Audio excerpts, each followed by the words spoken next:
So বিকালের একটি সুন্দর ভিউর মাঝে আমরা সকল ফ্রেন্ড সার্কেল বৈশা একটা আড্ডা দিমো। সো সবাই অ্যাড হইতাছে এই জায়গাতে, সো আমরাও আছি।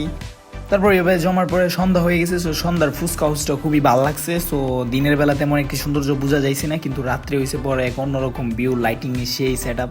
সো আমরা সবাই আসতেছি আস্তে আস্তে সন্ধ্যার দিকে। সো অনেক দিন পরে সকল ফ্রেন্ড সার্কেলে অ্যাড হবো একসাথে।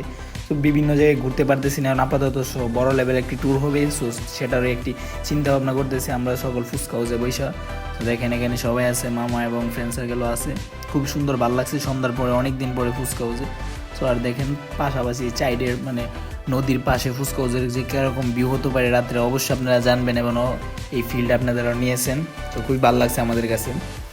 তো দেখেন একদম নিরিবিলি পরিবেশ, মানুষও কম, আর ফুচকা হাউসের লাইটগুলো এক অন্যরকম ফিলিংস দিচ্ছে আমাদেরকে, হচ্ছেন এরকমই। সো আর আমরা সব কিছু শেষ করে তারপর আস্তে আস্তে করে আমরা সামনে যাইতেছি। আর এই টুকটাক এটাই। আর আপনাদেরকে এই পেজে সবসময় আমরা ট্রাভেল ব্লগ এবং ঘোরাঘুরি সম্বন্ধে।